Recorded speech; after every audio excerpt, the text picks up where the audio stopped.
Hi hello friends, welcome back to our channel. నేను మీ లక్ష్మి. ఈరోజు మన కిచెన్లో traditional pink colour sabudana khichdi recipe ఎలా ప్రిపేర్ చేయాలో చూపిస్తాను. సమ్మర్లో కన్నా ఎక్కువగా ఈ వింటర్లో చాలా మందికి వేడి చేస్తూ ఉంటుంది. ఈ వింటర్లో వాటర్ ఎక్కువగా డ్రింక్ చేయరు కాబట్టి తరచుగా వేడి చేస్తూ ఉంటుంది కదా. సో పిల్లలకి నచ్చేలాగా ఫుడ్ కలర్ ఏమీ వాడకుండా సింపుల్గా ఈ సాబుదానా కిచిడి ఎలా ప్రిపేర్ చేయాలో చూసేద్దాం పదండి.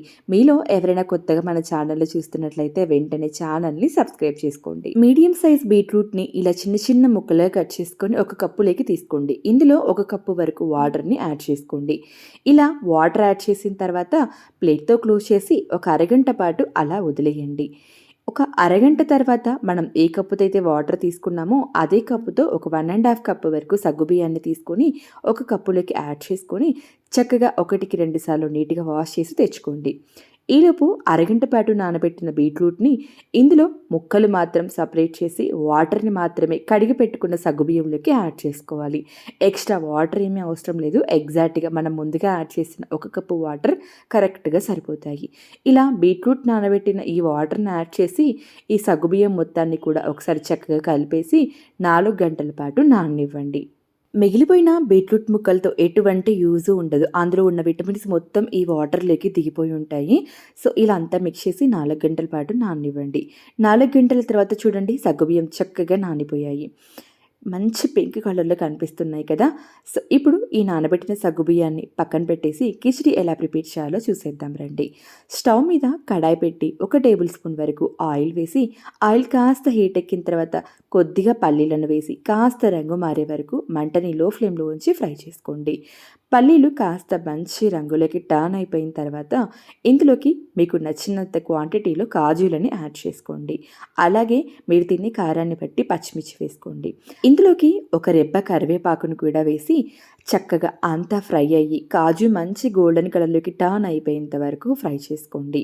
కాజు, పల్లీలు, పచ్చిమిర్చి, కరివేపాకు అంతా ఇలా మంచి రంగులోకి టర్న్ అయిపోయిన తర్వాత ఇందులోకి మీకు నచ్చితే 1 టేబుల్ స్పూన్ గ్రీన్ పీస్ని యాడ్ చేసుకోండి. నచ్చకపోతే స్కిప్ చేసుకోండి. అలాగే 1 టేబుల్ స్పూన్ ధనియాల పొడి, 1/2 table spoon garam masala add చేసి అంతా ఒకసారి బాగా మిక్స్ చేసి సోక్ చేసి పెట్టుకున్న సాబుదానాన్ని యాడ్ చేసుకోండి.